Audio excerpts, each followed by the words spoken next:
मेरा सोना कहाँ है? सिक्कों का गट्ठर कहाँ है? वो चला गया। मैंने आपका डर फेंक दिया है ताकि आप शांति से सो सकें। परिग्रह पाप है। एक महालोभी साधु था। सारे दिन मांगा करता था। मांग मांग कर ऐसा जोड़कर धरता था और अशर्फियां मैली सी गुदड़ी में सीता जाता था। वो गुदड़ी डर के मारे चेलों को भी न दिखाता था।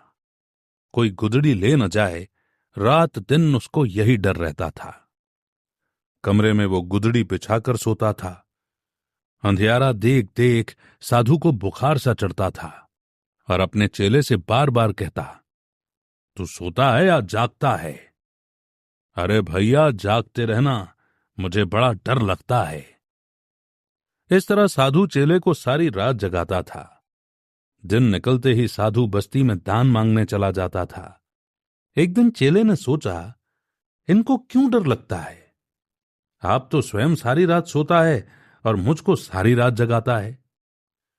बाबा के पास कुछ माल है, इसीलिए ये डरते हैं। एक दिन मौका पाकर चेले ने कुटिया खोली और बिछी हुई एक पुरानी सी गुदड़ी चेले ने टटोली। उसकी गुदड़ी में कुछ गोल गोल लगा और उसने तुरंत सिलाई उधेड़ दी। जो संपत्ति साधु ने जोड़ी थी वो सब निकल पड़ी।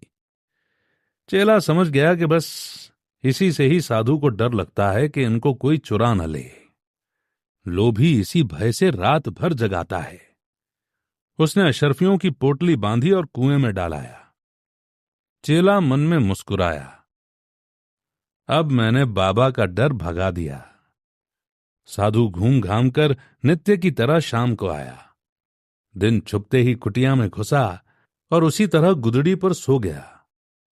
थोड़ी रात बीत गई, उसी तरह चिल्लाया, अरे तू न सो जाना चेले, आज मुझे बड़ा डर लग रहा है।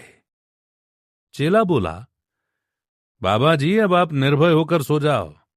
मैंने कुएं में डर फेंक दिया। आज से आप निश्चिंत होकर सो जाएं। जो डर तुम्हें सताता था वो आज पकड़ में आया। तुम्हारे पास अब कभी ना आएगा। ऐसा मार भगाया है उसे। सुनकर साधु चौंक उठा। बाबा ने गुदड़ी को देखा, अशर्फी एक भी नहीं थी।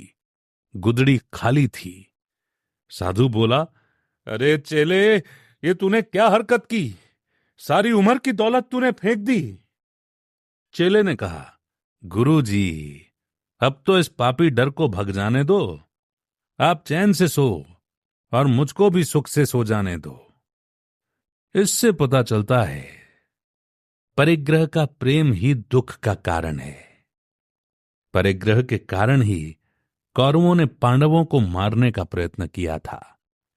भरत चक्रवर्ती ने परिग्रह के लिए ही बाहुबली पर चक्र चलाया। जो अनर्थ के मूल परिग्रह का त्याग करता है, उसके सर्व अनर्थ अपने आप छूट जाते हैं। कनक कनकते 100 गुनी मादकता अधिकाय, ये खाए बौराए जग, वो पाए बौराए। ये कहानी सुपार्श्वमती माताजी द्वारा लिखित पुस्तक नैतिक शिक्षाप्रद कहानियां से ले गई है। इस कहानी का ऑडियो रूपांतरण यादगार लम्हे डॉक्यूमेंट्री मेकर द्वारा नवीन जैन चूड़ीवाल के निर्देशन में किया गया है।